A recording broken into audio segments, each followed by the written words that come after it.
नमस्कार, मी सूरज सर तुमचं आयकॅन ट्रेनिंग इन्स्टिट्यूटमध्ये स्वागत करत आहे। All India Sainik school entrance exam 2025 चे फॉर्म रिलीज झालेले आहेत। हे फॉर्म कुठल्या ऑफिशियल वेबसाईटवरून भरायचे आहेत, त्याचबरोबर फॉर्म भरत असताना कोणकोणते डॉक्युमेंट्स लागणार आहेत, फॉर्म भरत असताना कोणकोणती काळजी घ्यायची आहे याबद्दलचा व्हिडिओ हा तुमच्यासमोर येत आहे। हा व्हिडिओ पूर्णपणे पालकांनी बघायचा आहे शेवटपर्यंत, जेणेकरून तुम्हाला फॉर्म भरत असताना किंवा ज्यांच्याकडून नेट कॅफेमधून तुम्ही फॉर्म भरणार आहात त्यांना हा व्हिडिओ दाखवून तुम्ही प्रॉपरली फॉर्म भरू शकता। फॉर्म भरण्यासाठी कोणती ऑफिशियल वेबसाईट असणार आहे, तर त्या वेबसाईटचं लिंक जे आहे ती या प्रकारची असणार आहे, exam.nta.ac.in all India Sainik school entrance exam AISSEE। या ऑफिशियल वेबसाईटवरती त्याचे नोटिफिकेशन आलेलं आहेत आणि तिथे एक लिंक डिस्प्ले झालेली आहे। त्या लिंकवरती क्लिक केल्यानंतरनं तुम्हाला रजिस्टर किंवा लॉग इन करायला येणार आहे। ती लिंक कुठं दिसणार आहे तुम्हाला, तर या ठिकाणी तुम्हाला लेटेस्ट न्यूज या टॅबच्या under all India Sainik school entrance exam 2025 click here to register log in. Register केल्यानंतरनं तुम्हाला लॉग इन करायचं आहे। जर ऑलरेडी रजिस्टर असाल तर तुम्ही डायरेक्टली लॉग इन करू शकता।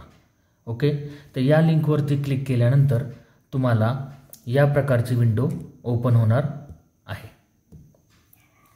या ठिकाणी तुम्ही जर बघितलं तर दोन विंडो तुमच्या समोर दिसत आहेत, step two apply online and दुसरी विंडो आहे only registered candidate log in here याप्रमाणे। आपण पहिल्यांदा न्यू कॅन्डिडेट रजिस्टर करणार आहोत। त्याच्यासाठीची जी लिंक आहे ती लिंक किंवा जे बटन आहे ते ग्रीन कलरचं असणार आहे। या ठिकाणी तुम्हाला ते दिसत आहे न्यू कॅन्डिडेट रजिस्टर हिअर, या ठिकाणी आपण क्लिक करणार आहोत। क्लिक केल्यानंतर तुम्हाला all India Sainik school 2025चं information मिळणार आहे। ही इन्फॉर्मेशन तुम्ही प्रॉपरली रीड करायची आहे। ओके, यातले काही महत्त्वाच्या डिटेल्सच तुम्हाला मी सांगणार आहे। त्यातली सगळ्यात महत्त्वाची डिटेल आहे ती म्हणजे फीचं स्ट्रक्चर जे असणार आहे, म्हणजे एक्झाम फॉर्म फी जी आहे ती जनरल OBC त्यानंतर डिफेन्समधल्या असणाऱ्यांसाठी 800 रुपीज आहे आणि SC ST कॅटेगरीमध्ये जर असतील तर 650 रुपीज आहेत। त्याच्यानंतरनं या ठिकाणी क्रायटेरिया दिलेला आहे, क्लास 6साठी क्लास 9साठी एज क्रायटेरिया जो आहे तो या ठिकाणी दिलेला आहे। क्लास 6ला ॲडमिशन घ्यायचं असेल तर क्रायटेरिया जो आहे तो 1/4/2013 ते 31/3/2015 दोन्ही डेट ह्या इन्क्लुडिंग आहेत। या डेटमधली मुलं किंवा मुली हा फॉर्म भरू शकतात। त्याचबरोबर 9th स्टँडर्डसाठी सुद्धा क्रायटेरिया दिलेला आहे 1/4/2010 ते 31/3/2012 यामधली मुलं हे परीक्षा देऊ शकतात। त्याच्यानंतरनं खाली रजिस्ट्रेशन फॉर्म स्टेप्स दिलेले आहेत, रजिस्ट्रेशन फॉर्म आहे, त्याच्यानंतरनं स्टेप टू ॲप्लिकेशन फॉर्म आहे, नेक्स्ट जे आहे त्यानंतरनं तुम्हाला लागणारे जे काही डॉक्युमेंट्स आहेत ते या डॉक्युमेंट्स या ठिकाणी दिलेले आहेत। फोटोग्राफ एक लागणार आहे, thumb impression left hand sign thumb impression लागणार आहे। हे सगळं जे आहे कॅन्डिडेटचं आहे। सिग्नेचर असणार आहे, ते कोणत्या फॉर्मॅटमध्ये पाहिजे, JPG JPEG या फॉर्मॅटमध्ये। त्यानंतरनं फोटोग्राफ हा कोणत्या साईजमध्ये लागणार आहे या ठिकाणी दिलेला आहे। थंब जे आहे ते कोणत्या साईजमध्ये लागणार आहे, सिग्नेचर जे आहे ती कोणत्या साईजमध्ये लागणार आहे, त्याचबरोबर जे सर्टिफिकेट्स आहेत ते कोणत्या साईजमध्ये लागणार आहेत याचं डिस्क्रिप्शन या ठिकाणी तुम्हाला दिलेलं आहे। शक्यतो फॉर्म भरत असताना तुम्ही हे नेट कॅफेमध्येच फॉर्म भरायचे आहेत। त्याच्या मागचं कारण असं आहे की त्यांच्या ठिकाणं वायफायचं कनेक्शन असतं, त्याचबरोबर प्रिंटरची व्यवस्था असते, ज्या तुम्हाला गोष्टी स्कॅन करायच्या आहेत, कारण का प्रत्येक गोष्ट तुम्हाला स्कॅन करायची आहे। या ठिकाणी जर तुम्ही बघितलं तर स्कॅन केलेली गोष्ट तिथं अपलोड करायची आहे, त्यामुळे त्यांच्या ठिकाणी प्रिंटरची सोय असते, ते प्रिंटरमध्ये ते स्कॅनिंगची पण सोय असते, त्यातून ते स्कॅन करून प्रॉपरली त्या साईजमध्ये बसून ते अपलोड करू शकतात। नाहीतर फॉर्म हा टेक्स्ट फॉर्मॅटमध्ये भरला जाऊ शकतो, पण ज्यावेळेस आपल्याला फॉर्म जे डॉक्युमेंट्स आहेत ते जर अपलोड करायचे वेळ येते त्यावेळेस मात्र ते फेल होतं। त्याच्यामुळे शक्यतो घरी फॉर्म न भरता नेट कॅफेमध्ये जर तुम्ही फॉर्म भरला तर ते योग्य राहील. त्यानंतरनं फी पेमेंट जे आहे ते तुम्हाला ऑनलाईन करायचं आहे. त्याचबरोबर तुम्ही या ठिकाणी ऑनलाईन थ्रू नेट बँकिंग आहे, क्रेडिट कार्ड आहे, त्यानंतर debit card, UPI, Paytm service या थ्रू तुम्ही करू शकता.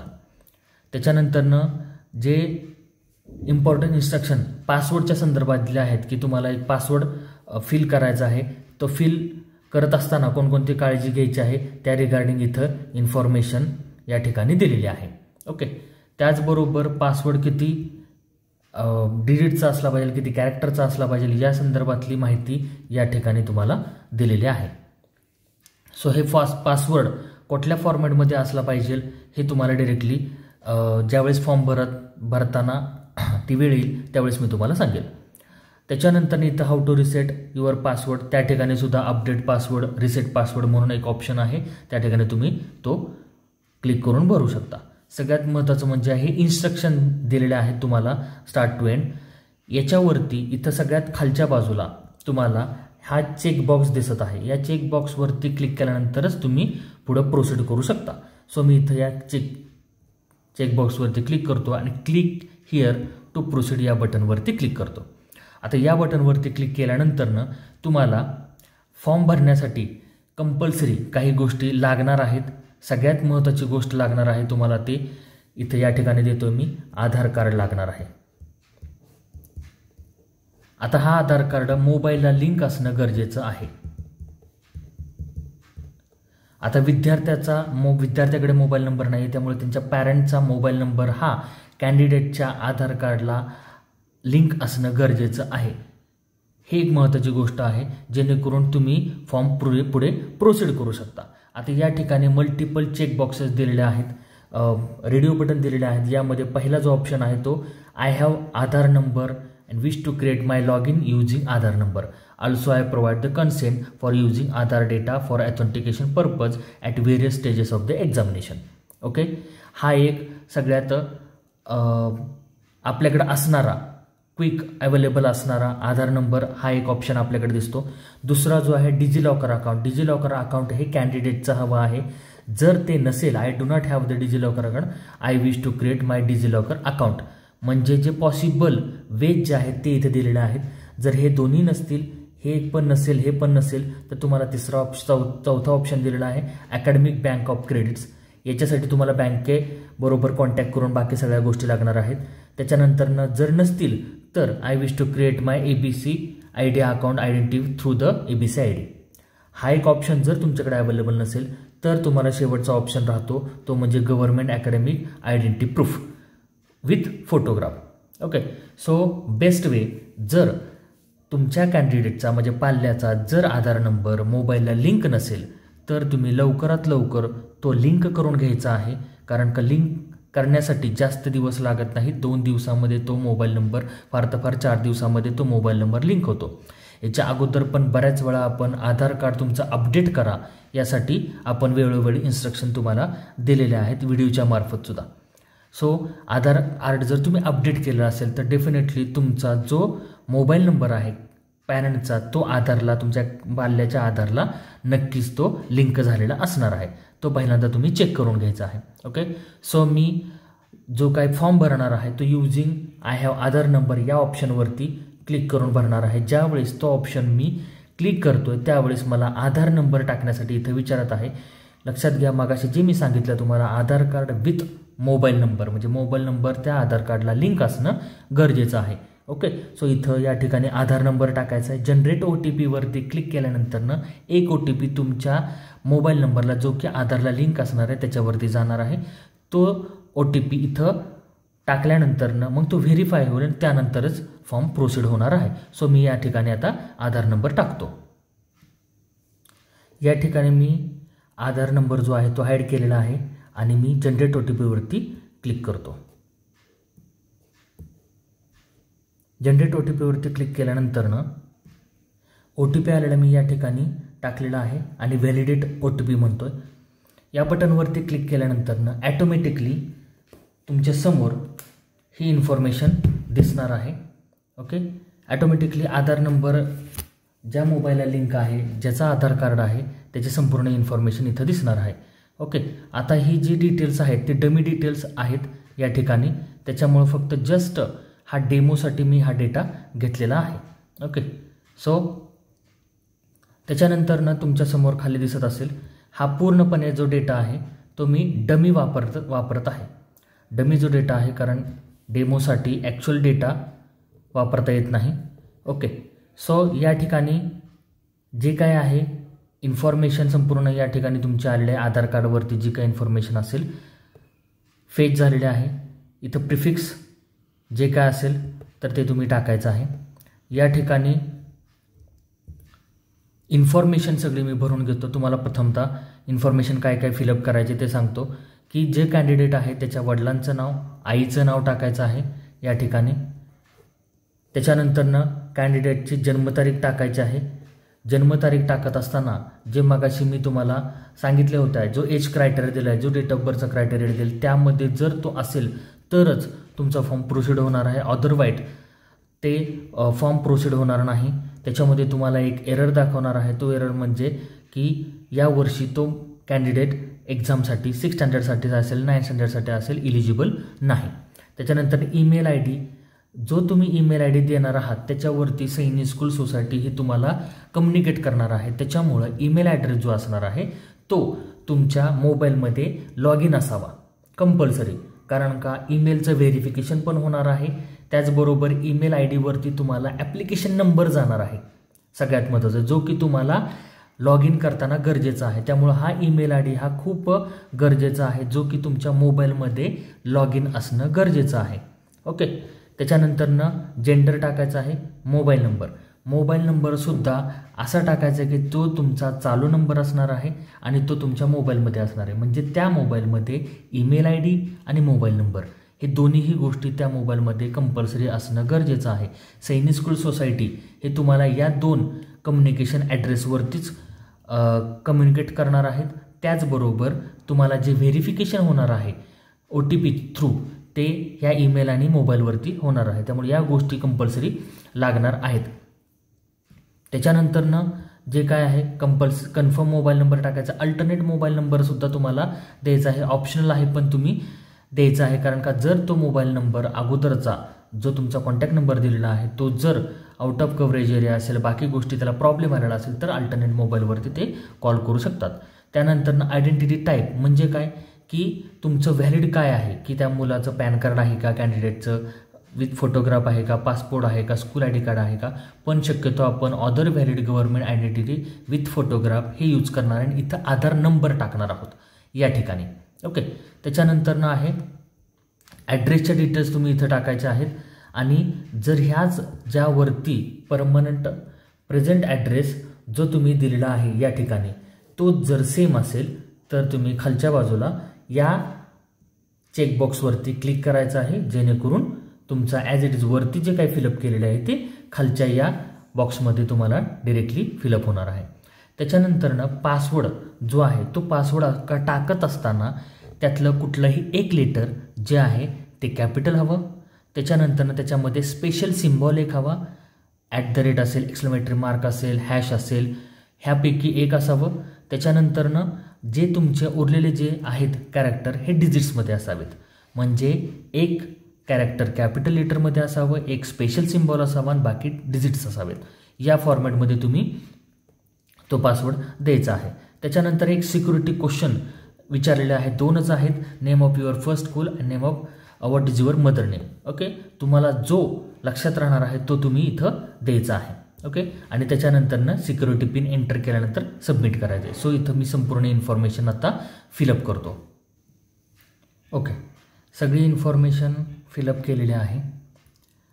फिलअप केल्यानंतरनं सगळ्यात शेवटी पासवर्डही मी तुम्हाला जसं सांगितलं की पासवर्ड टाकत असताना कोणत्या फॉर्मॅटमध्ये टाकायचं आहे. आणि हे भरल्यानंतरनं सबमिट बटनवरती क्लिक करायचं. सबमिट बटनवरती क्लिक केल्यानंतर जी काय तुम्ही इन्फॉर्मेशन भरलेली आहे ती इन्फॉर्मेशन तुमच्यासमोर परत एकदा ओपन होते आणि तुम्हाला ते दिसण्यासाठी अवेलेबल असते. तुम्ही परत एकदा चेक करू शकता की आपली कोणती इन्फॉर्मेशन याच्यामध्ये चुकून एंटर झालेली आहे आणि ती जर एंटर झालेली असेल चुकून तर तुम्ही त्यामध्ये एडिट करू शकता. ओके, त्यासाठी इथे एडिट रजिस्ट्रेशन फॉर्म बटन आहे. एडिट रजिस्ट्रेशन फॉर्म याच्यावरती क्लिक केल्यानंतर तुम्हाला परत एकदा तुमचा प्रिव्हियस फॉर्म दिसणार आहे, त्यामध्ये तुम्ही एडिट करू शकता. जर सगळी इन्फॉर्मेशन करेक्ट असेल तर या ठिकाणी तुम्हाला ते चेक बॉक्सेस जे आहेत ते चेक करावे लागणार आहेत, क्लिक करावे लागणार आहेत आणि आय ॲग्रीवरती क्लिक करून सबमिट अँड सेंड OTP. आता हा सेंड OTP जो जाणार आहे तो तुमच्या मेलला जाणार आहे. ओके, सो मेल किंवा मोबाईल नंबर या 2 ठिकाणी जाऊ शकतो. सो या ठिकाणी do you wish to submit a registration form and get OTP. जर सगळं व्यवस्थित असेल तुम्ही यसवरती क्लिक करायचं आहे. तुम्हाला एक OTP येणार आहे ईमेल ID वरती. ओके, तर ती ईमेल IDचा तुम्ही OTP या ठिकाणी टाकायचा आहे, जो तुम्ही फॉर्म रजिस्टर करताना ईमेल ID दिला होता त्या ठिकाणी. ईमेल ID वरती थोडासा उशीर लागणार आहे, कारण का फॉर्म आत्ता सुटलेला आहे, त्यामुळं सर्व्हरला लोड असण्याची शक्यता राहते. त्याच्यामुळे ईमेल ID वरती जर OTP आला नाही तर रिफ्रेश करायचा आहे ईमेल ID, जेणेकरून तुम्हाला तिथं OTP दिसणार आहे. पण वेट करायचं आहे. ओके, आणि त्याच्यानंतरनं तो OTP आल्यानंतर इथं OTP टाकायचा आहे. आता इथं OTP मी टाकल्यानंतर व्हेरीफाय करायचं आहे. ओके, व्हेरीफाय केल्यानंतर इथं तुम्हाला संपूर्ण इन्फॉर्मेशन मिळणार आहे आणि या ठिकाणी तुम्हाला दिलेलं आहे बघा, if your registration has been verified, your application number has been sent to your email address. जो कोणता तुम्ही ईमेल ॲड्रेस रजिस्ट्रेशन फॉर्मच्या वेळेस दिलेला होता तोच ईमेल ID वरती तुम्हाला ॲप्लिकेशन नंबर आलेला असणार आहे. तो तुम्ही ॲप्लिकेशन नंबर घ्यायचा आहे आणि त्या ठिकाणी लॉग इन करताना तो यूज करायचा आहे. पासवर्ड तुम्हाला माहिती आहे की जो तुम्ही रजिस्टर करताना टाकलेला आहे. ओके, सो आता या ठिकाणी मी ईमेल IDचा जो ॲप्लिकेशन नंबर आहे तो मी इथं टाकणार आहे. या ठिकाणी तुम्हाला आता जी दुसरी विंडो होती ती दुसरी विंडोचं यूज आपल्याला करायचं आहे. एक आपलं काम झालेलं आहे न्यू कॅन्डिडेट रजिस्टर हिअर. आपण रजिस्ट्रेशन आता सैनिक स्कूलच्या वेबसाईटला केलेलं आहे. आता आपल्याला ॲप्लिकेशन नंबर मिळालेला आहे. तोही आपला ॲप्लिकेशन नंबर कुठे आहे, ईमेल ID वरती मिळालेला आहे. ओके, तर ते ईमेल ID वरचा ॲप्लिकेशन नंबर मी इथं टाकतो. या ठिकाणी मी आता ॲप्लिकेशन नंबर, पासवर्ड आणि जो पिन या सिक्युरिटी पिनला दिलेला आहे तो इथं टाकलेला आहे. या ठिकाणी लॉग इन एक ऑप्शन आहे. जर तुम्ही पासवर्ड विसरला तर फॉरगॉट युअर पासवर्ड असा आहे, फॉरगॉट ॲप्लिकेशन नंबर या ठिकाणी तुम्हाला जायचं आहे. सो लॉग इनवरती मी क्लिक करतो. लॉग इनवरती क्लिक केल्यानंतर ना तुमच्यासमोर अशा प्रकारची एक विंडो ओपन होणार आहे. तुमच्या लेफ्ट साईडला डॅशबोर्ड आहे, applications, mobile verification and payment. आपल्याला स्टेप बाय स्टेप हे सगळे गोष्टी करायच्या आहेत. ॲप्लिकेशन पहिल्यांदा आपल्याला भरायचं आहे. सो या ठिकाणी कंप्लीट ॲप्लिकेशन फॉर्म, इथं ॲप्लिकेशन नंबर तुम्हाला दिलेला आहे. या कंप्लीट ॲप्लिकेशन फॉर्मवरती क्लिक करायचं आहे. या ठिकाणी जी तुम्ही रजिस्ट्रेशनच्या वेळेस जी काही इन्फॉर्मेशन दिली होती ती इन्फॉर्मेशन सगळी या ठिकाणी तुमच्यासमोर दिसत आहे. प्रेझेंट ॲड्रेस आहे. या ठिकाणी परत एकदा हे व्हेरिफिकेशनसाठी तुम्हाला दिलेलं आहे की ती जी काही इन्फॉर्मेशन तुम्ही टाकलेली होती तीच इन्फॉर्मेशन व्हेरीफाय एकदा तुम्ही करायची आहे. सो या ठिकाणी मी कॅप्चा जो दिलेला आहे तो टाकतो. कॅप्चा टाकलेला आहे. ॲग्रीवरती क्लिक करायचं आहे आणि सेव्ह आणि नेक्स्ट करायचं आहे. सेव्ह आणि नेक्स्ट केल्यानंतर तुमचा डेटा तो सेव्ह होणार आहे. आता या ठिकाणी तुम्हाला जी बेसिक इन्फॉर्मेशन आहे पाल्याबद्दलची ती द्यायची आहे. सगळ्यात महत्त्वाचं म्हणजे इथे जे तुमचे कॅन्डिडेटची डेट ऑफ बर्थ आहे ती डेट ऑफ बर्थ या ठिकाणी ऑलरेडी झालेलं आहे. त्यानंतरनं तुमच्या पाल्याच्या वडिलांचं नाव, आईचं नाव या ठिकाणी आलेलं आहे. नॅशनॅलिटी जी आहे ती इंडियन करायची आहे. जे स्टेट आहे की तुमचं डोमासाईल कोणत्या स्टेटचं आहे, डोमासाईल हे कोणत्या स्टेटचं आहे. सो या ठिकाणी जे कॅन्डिडेट आहे त्यांचं डोमासाईल हे महाराष्ट्र स्टेटचं आहे. त्यानंतर अदर जे काय व्हॅलिड गव्हर्नमेंट आहे त्यांचा आधार नंबर या ठिकाणी तुम्हाला डिस्प्ले होत आहे. त्यानंतर जी कॅटेगरी आहे, सो ही कॅटेगरी या ठिकाणी 5 कॅटेगरी टोटल आहेत. General, OBC, central list, OBC NCL, ST, SC, defence personnel किंवा एक्स सर्व्हिसमन. ओके, सो या प्रकारचे जनरलवरती जर तुम्ही क्लिक केलं तर त्याची उपश्रेणी तुम्हाला नॉट ॲप्लिकेबल म्हणून येते. जर तुम्ही OBCवरती क्लिक केलं तर तुम्हाला या ठिकाणी OBCमध्ये जे काही स्टेटच्या कॅटेगरीज असतात त्या तुम्हाला इथं मिळणार आहे. त्याचबरोबर तुम्ही STवरती क्लिक केलं तर सेम तुम्हाला नॉट ॲप्लिकेबल मिळणार आहे. SCवरती क्लिक केलं नॉट ॲप्लिकेबल मिळणार आहे. त्यानंतर डिफेन्स पर्सनलवरती जर तुम्ही क्लिक केलं तर तुम्ही व्हॉट्सअप एक्स सर्व्हिसमॅन म्हणजे रिटायर झालेला असाल, Indian army, Indian navy, Indian air force या 3पैकी एकामधून जर तुम्ही रिटायर झालेला असाल तर तुम्ही हे क्लिक करायचं आहे. तुम्ही सर्व्हिसमध्ये असाल इंडियन आर्मीच्या, सर्व्हिसमध्ये असाल इंडियन नेव्हीच्या, जर तुम्ही सर्व्हिसमध्ये असाल इंडियन एअरफोर्सच्या, तर तुम्ही ह्या 3पैकी एक चूज करायचं ज्याच्यामध्ये तुम्ही सर्व्हिसमध्ये आहात. ओके. या ठिकाणी पण जो कॅन्डिडेट आहे तो जनरल कॅटेगरीतला आहे, सो या ठिकाणी मी जनरल कॅटेगरी करतो. पण बाकीच्या 4 ज्या कॅटेगरीज आहेत त्याच्या रिगार्डिंग पण मी तुम्हाला सब कॅटेगरीबद्दल सांगितलं आहे. ओके. आता त्याच्यानंतर इथे दिलेलं आहे की is your parents serving in coast guard और आसाम रायफल. जर डिफेन्स कॅटेगरीमधले जर पालक याचा कोस्ट गार्ड किंवा आसाम रायफल्समध्ये असतील तर या दोन्हीपैकी एक चूज करायचं आहे. जर नसतील तर नो करायचं आहे, कारण का जनरलमध्ये कॅन्डिडेट आहे. त्याच्यानंतरनं whether sibling is studying in Sainik school. जर ते शिकत असतील तर येस करायचं आहे, नसतील शिकत तर नो करायचं आहे. त्याच्यानंतर इथं दिलेलं आहे from where did you come to know about the Sainik school. So तुम्हाला कुठून मिळालेले आहे information, friends through, website through किंवा radio through, social media through, कशा थ्रू. मी इथं क्लिक करतो. जे तुम्हाला वाटतंय कशा थ्रू तुम्हाला ही जी इन्फॉर्मेशन मिळाली आहे ते तुम्ही सिलेक्ट करायचं आहे. ॲन्युअल इन्कम तुमचा जो काय असेल तो तुम्ही इथं द्यायचा आहे. आता इथं मी देतोय तो अप टू 1 लाख. ओके. त्याच्यानंतरनं फादरचं जे काही ऑक्युपेशन असेल ते इथं द्यायचं आहे. त्यानंतरनं त्यांचं काय झालेलं आहे क्वालिफिकेशन ते तुम्ही इथं द्यायचं आहे. सेम फॉर मदर अल्सो, आईसाठी सुद्धा तेच द्यायचं आहे. ओके. ही झाली इन्फॉर्मेशन तुमच्या फॅमिलीबद्दलची. ओके. त्याच्यानंतरनं इथं सेम कॅपचा प्रत्येक वेळेस तुम्हाला कॅपचा द्यायचा आहे. तिथं व्हेरिफिकेशन येणार आहे आणि तिथं व्हेरिफिकेशन कोड तुम्हाला या ठिकाणी द्यायचा आहे, तो तिथं मी टाकतो. ओके. या ठिकाणी कॅपचा दिलेला आहे. ॲग्रीवरती क्लिक करायचं आहे. अगेन तुम्हाला कोणती इन्फॉर्मेशन परत एकदा भरायची काय राहिलेलं असेल तर तुम्ही इथं चेक करायचं आहे आणि 7 नेक्स्टवरती क्लिक करायचं आहे. 7 नेक्स्टवरती क्लिक केल्यानंतर या ठिकाणी परत एकदा डेटा सेव्ह म्हणून एक सक्सेसफुली मेसेज येणार आहे. आता या ठिकाणी तुम्हाला कुठल्या क्लाससाठी ॲडमिशन घ्यायचं आहे, क्लास 6साठी घ्यायचं आहे का क्लास 9साठी घ्यायचं आहे. एक लक्षात ठेवा, जर तुम्ही क्लास 6साठी घेणार असाल तर अजून एक विंडो ओपन होते. त्या ठिकाणी तुम्हाला क्लास 5साठीची इन्फॉर्मेशन द्यायची आहे. तिथं नॉट ॲप्लिकेबल म्हणूनच द्यायचं आहे. आणि जर क्लास 9साठी देणार आहात तर तिथं क्लास 8ची इन्फॉर्मेशन तुम्हाला द्यायची आहे. त्यामध्ये तुम्ही ॲपिअरिंग आहात का तुमचं पासआउट झालेलं आहेत या गोष्टी तिथे दिलेल्या आहेत. त्याच्या मागचं रिझन असं की काही विद्यार्थी जे 8 स्टँडर्डमध्ये असतात किंवा पासआउट झालेले असतात, तर क्रायटेरिया सैनिक स्कूलचा असा आहे की 8 स्टँडर्ड तुम्ही पासआउट होणं गरजेचं आहे, जेणेकरून तुम्हाला त्या ठिकाणी तो दाखला दाखवावा लागतो 9 स्टँडर्डला ॲडमिशन घेण्यासाठी. त्यासाठी तुम्हाला ती इन्फॉर्मेशन दिलेली आहे. जर एखादा कॅन्डिडेट 7 स्टँडर्डमध्ये असेल, ओके, आणि तो अजून 8 स्टँडर्डला ॲपिअर होणार असेल 2025-26च्या अकॅडमिक इयरला, तर मात्र त्यांनी जरी फॉर्म भरलेला असेल, जरी तो आपले पात्र असेल त्या वर्षीच्या म्हणजे 2025च्या एक्झामसाठी, तरी त्याला आउट ऑफ जरी मार्क्स पडले तरी त्याचं ॲडमिशन तिथं होणार नाही सैनिक स्कूलला. त्याच्या मागचं रिझन असं की 8 स्टँडर्डचा त्याच्याकडं रिझल्ट नसणार आहे पास झालेल्याचा, म्हणून ती इन्फॉर्मेशन तुम्हाला द्यायची आहे. सो या ठिकाणी मी क्लास 6 स्टँडर्डसाठी चूज करतो. त्याच्यानंतर medium of English, medium of exam जे आहे, तर जे प्युअर इंग्लिश मिडियमचे आहेत म्हणजे CBSE असेल, ICSE असेल किंवा इंग्लिश मिडियम SSC बोर्डचं असेल, तर त्यांनी इंग्लिश चूज करायचं. जे प्युअर मराठी मिडियममधले असेल तर त्यांनी मराठी चूज करायचं आहे. सो आपण महाराष्ट्रामध्ये रिजनल लँग्वेज जी मराठी आहे ते मराठी मिडियमच्या कॅन्डिडेटनी मराठी चूज करायचे आहे. म्हणजे थोडक्यात तुम्हाला कोणत्या माध्यमातून एक्झाम द्यायची आहे ते तुम्हाला इथं चूज करायचे. सो इथं मी इंग्लिश चूज करतो, कारण मी इंग्लिशमधून एक परीक्षा देणार आहे. ओके.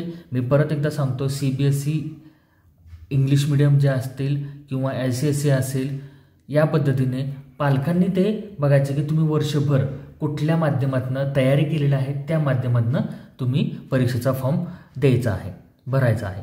त्याच्यानंतर इथे दिलेलं आहे are you currently studying in any of the new Sainik school listed. म्हणजे जर तुम्ही त्याच्यामध्ये शिकत जर असाल त्या सैनिक स्कूलमध्ये, न्यू सैनिक स्कूलमध्ये, तर इथं द्यायचं यस. जर पास्ड असाल तर यस म्हणून असाल, ॲपिअरिंग असाल तर याप्रमाणे तुम्ही द्यायचं आहे. या ठिकाणी मी नो करतो. जर यस जर तुम्ही केलं तर या ठिकाणी तुम्हाला त्या सैनिक स्कूलची नावं द्यावी लागतात. सेम यस ॲपिअरिंग जरी केलं तरी तुम्हाला त्या ठिकाणी सैनिक स्कूल, कुठल्या सैनिक स्कूलमध्ये आत्ता तुम्ही न्यू सैनिक स्कूलमधला काय सांगितले, न्यू सैनिक स्कूलमध्ये जर तुम्ही शिकत असाल तर त्याबद्दलची इन्फॉर्मेशन तुम्हाला इथं द्यायची आहे. सो मी इथं चूज करतो नो म्हणून. सो इथं नो केल्यामुळे इथं नॉट ॲप्लिकेबल आलेलं आहे. Same indicate the combination preferred. आता हा सगळ्यात महत्त्वाचा विषय आहे. या ठिकाणी तुम्हाला 3 ऑप्शन दिलेले आहेत. एक आहे सैनिक स्कूल ओनली, म्हणजे जे काय 33 सैनिक स्कूल आहे त्याच्यासाठी तुम्ही फॉर्म भरणार आहात, त्याच्यासाठी फक्त फॉर्म भरणार आहात का? किंवा दुसरा जो ऑप्शन आहे new Sainik school 40% route only, म्हणजे जे नवीन सैनिक स्कूल आहेत ते 40% येतात त्यांच्यासाठी फक्त भरणार आहात का दोन्हीसाठी सैनिक school plus new Sainik school? So प्रत्येक पालकांनी चूज करत असताना ही जी नंबरची आहे 3rd नंबरचा ऑप्शन जो आहे तो चूज करायचा आहे कंपल्सरी. ओके, सो मी या ठिकाणी मी काय करतो, हा ऑप्शन चूज करतो. सो इथं काय दिलेलं आहे की इयर ऑफ पासिंग हे कशासाठी आहे? जर तुम्ही या ठिकाणी येस पास्ट किंवा येस ॲपिरिंग जर केलेलं असेल तर या ठिकाणी तुम्हाला ते फॉर्म भरावं लागणार आहे. आता या ठिकाणी select the old Sainik school where admission is sought, म्हणजे तुम्हाला कोणत्या सैनिक स्कूलला ॲडमिशन घ्यायला आवडेल ह्या ठिकाणाचा तुम्हाला एकच ऑप्शन तुम्हाला द्यायचा आहे. सो मी इथं या ठिकाणी सातारा ऑप्शन देतो, सातारा ऑप्शन दिलेला आहे. आता इथं तुम्हाला 4 प्रेफरन्सेस दिलेले आहेत की तुम्हाला एक्झाम सेंटरला कोणत्या जायचं आहे. इथे 4 ऑप्शन तुम्हाला दिलेले असतात. या ठिकाणी जे आहे ते प्रत्येक वेळेस तुम्हाला स्टेट चूज करायचं आहे. ओके, आणि त्यानंतर त्या स्टेटमधली एक सिटी ज्या ठिकाणी तुम्हाला वाटते की माझा एक्झामचा नंबर जो आहे किंवा एक्झामचं सेंटर जे आहे सैनिक स्कूल नाही, एक्झाम सेंटर यायला हवं त्या ठिकाणी तुम्ही हे सिटी चूज करायचे आहे. सो मी या ठिकाणी चूज करताना सगळे महाराष्ट्रातले करतो. जर ज्यांना बाहेरच्या स्टेटमधलं हवं असेल तर त्यांनी ते बाहेरच्या स्टेटमधलं तुम्हीही चूज करू शकता. इथं सगळे मी अगोदर सिलेक्ट करून घेतो महाराष्ट्र. ओके, आणि या ठिकाणी मी आता सिटी चूज करू. महाराष्ट्रामधले हे मी 4 सिटीज निवडलेलं आहे. तुम्हाला ज्या पद्धतीने तुम्ही निवडायचे आहे, तुम्हाला जवळचं कोणतं आहे त्या ठिकाणी तुम्ही देऊ शकता. त्यानंतर इथं व्हेरिफिकेशन कोड टाकायचा आहे. व्हेरिफिकेशन कोड टाकल्यानंतर ॲग्रीवरती क्लिक करायचं आहे आणि 7 नेक्स्ट करायचं आहे. 7 नेक्स्ट केल्यानंतर जसं मी तुम्हाला मागाशी सांगितलं की 6 स्टँडर्डसाठी आहे म्हणून मी या ठिकाणी असं ऑप्शन येणार आहे की pass status not applicable 5th qualification details इथं नॉट ॲप्लिकेबल द्यायचं आहे. पण जर तुम्ही तिथं 9 स्टँडर्डसाठी जर करायचं असेल तर त्या ठिकाणी तुम्हाला तेही दाखवतो. बॅकवरती जाऊन तुम्हाला मी 9 स्टँडर्ड सिलेक्ट करतो. 9 स्टँडर्ड सिलेक्ट केल्यानंतर 9 स्टँडर्डसाठी फक्त आणि फक्त इंग्लिश मीडियमच येणार आहे 9 स्टँडर्डसाठी. ओके, सो या ठिकाणी मी नो करतो. नॉट ॲप्लिकेबल सेम 40% रूट आणि त्यानंतरनं मला कोणतं सैनिक स्कूल हवं आहे तर सातारा सैनिक स्कूल. बाकी सगळा प्रेफरन्स तेच आहे. सेव्ह आणि नेक्स्ट करतो. या ठिकाणी मी कॅप्चा इथं दिलेला आहे. 7 नेक्स्ट करतो.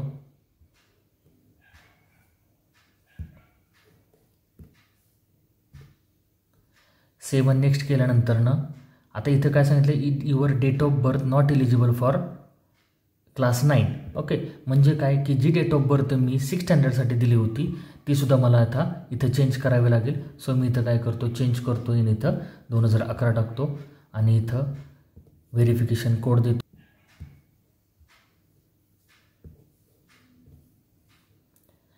सेवन नेक्स्ट केल्यानंतरनं या ठिकाणी आता me again verification code 7 next. संपूर्ण माहिती आता 9 स्टँडर्डच्या यांनी केलेली आहे. 7 नेक्स्ट. आता या ठिकाणी बघा क्लास 8 क्वालिफिकेशन डिटेल्स. हे मी का केलं एवढं, कारण का तुम्हाला ते दिसावं.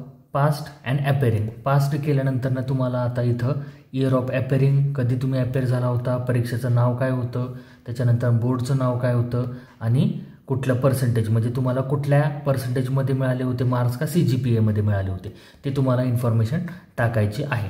ओके, हे 9 स्टँडर्डसाठी असणार आहे. एकदम सिम्पल आहे. ओके, सो मी आता करत असताना संपूर्ण इन्फॉर्मेशन ही 6 स्टँडर्डच्या प्रमाणे करणार आहे.